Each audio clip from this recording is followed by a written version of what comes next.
Hey there, Tundra Nation, and welcome back to the channel. Today on Tundra Tactical, we copy all the other major gun tubers out there and shed some much needed light on the Kentucky Ballistics versus 50 BMG fistfight that happened a few weeks ago. Why?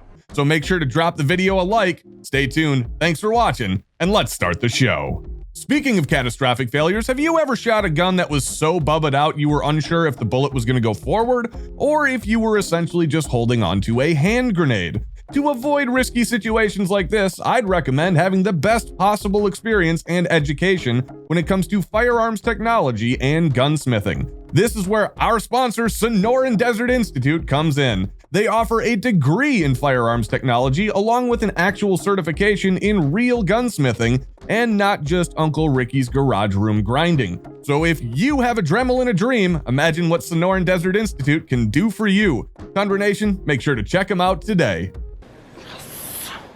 Did you hear about Kentucky Ballistics, Scott having his 50 cal blow up in his face? Of course you did. You don't live under a rock, do you? Well, actually, even if you did, you'd probably still have heard about it. Over the last week, there have been loads of gun tubers talking about the big friendly Kentucky Bear getting into a fist fight with his 50, and many of them are trying to explain to you, the viewer, what caused him to almost acquire the great unalive.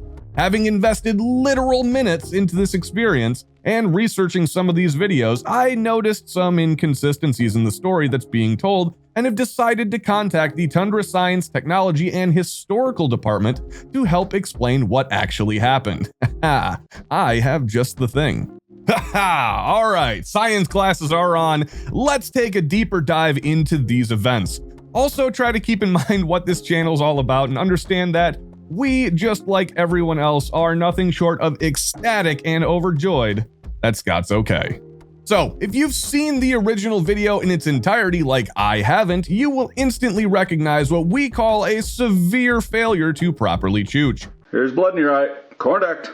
This catastrophic failure has been commonly determined to be caused by some sort of barrel obstruction, and that is most likely the cause if you have absolutely no imagination and blindly follow the information of people who claim to have education and experience on how firearms actually function. We here at Tundra Tactical take a more practical approach to information gathering, by which I mean we practically have no idea what we're talking about, but we have extremely intense opinions based on zero actual information butted up on a very keenly tuned sense of excitability.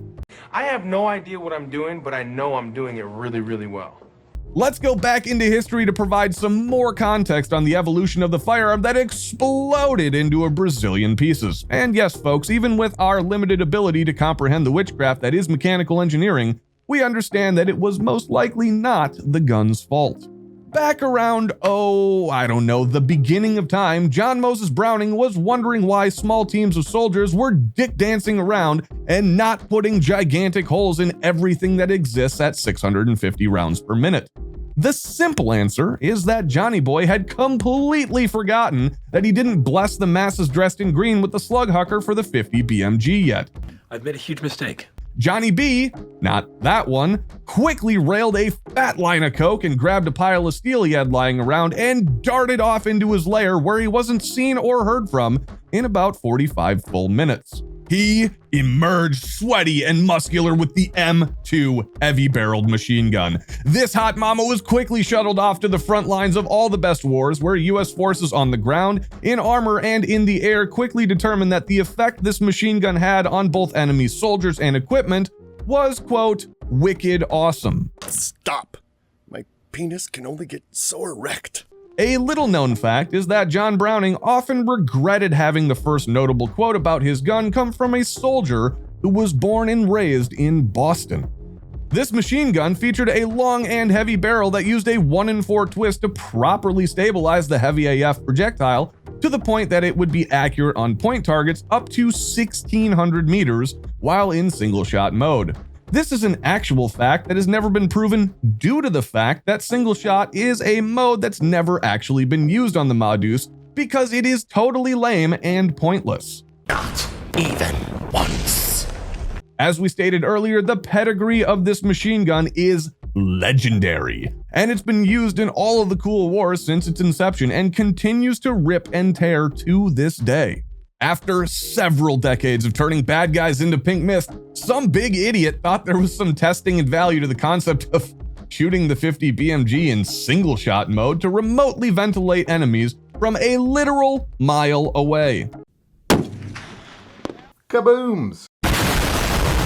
Browning informed this idiot that single shot was only added to the M2 as a joke and didn't want to entertain the notion any further. Unfortunately, there is a bit of a problem with idiots. They are very persistent and annoying. In an attempt to get this chumbalone to shut up without compromising his morals, he decided to take a completely different gun that was designed around the idea of creating a semi-auto man-portable artillery piece. Wait, what did you just say to me?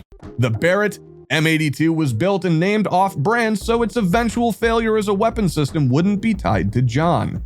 In another attempt to make it less likely to be tied back to himself, old JB made this gat of gats more expensive than 2 life-size buffalo stuffed animals.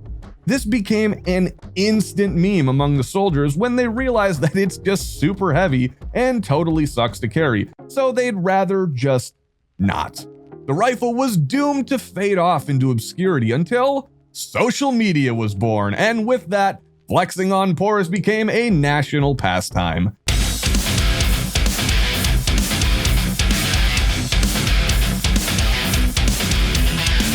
The Barrett M82, M107, or any other model that's collectively called the Barrett Sniper Rifle by people who don't know any better, became the single most desired flex gun that isn't fully automatic in the world.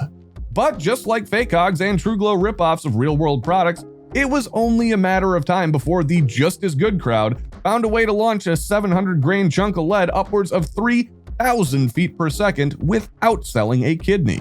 God help us all.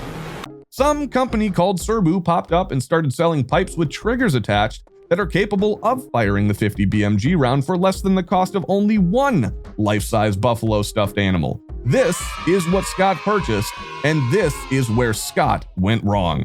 But not for the reason you might think. Let me say that on the surface level, there appears to be nothing wrong with Serbu rifles. In fact, they're pretty well built and accurate guns and have a great track record. If you didn't know any better, you would be shocked to hear that one of their rifles failed so catastrophically on camera. Wow. So let it be clear that we are not calling in any way Serbu a subpar company. If you're not blinded by the facts and actual evidence, what we say next may shock you. Here is what actually happened, confirmed directly from the source by way of the doctor who heard Scott recount the story during recovery. I'm sure that the painkillers totally added more validity to that story. It would seem that Jabbles McBrownington was clearly angered by the lack of full automatic fire here, and the fact that somebody was shooting his meme-inspiring projectiles from a platform that doesn't require a tripod or a crew to properly operate. It looks as though Scott was publicly smited from the ethereal realm by our father Browning for daring to showcase a 50 BMG fired from anything other than an M2. That's for blasphemy. This was a clear divine act meant to serve as a warning to those who do not regularly sporterize their commie surplus rifles and use coat hangers in new and mysterious ways that frustrate the alphabet boys as acts of submissions to him. In all seriousness, folks, I'm glad that Scott was not killed in this accident, and kudos to him for posting the video to help remind us of the inherent risks associated with our passion. Stay safe out there, weirdos. If you guys enjoyed this video, then check out these 2 cripplers right here, and don't forget to join us next week, where I think we've proved we still don't know what the f we're doing.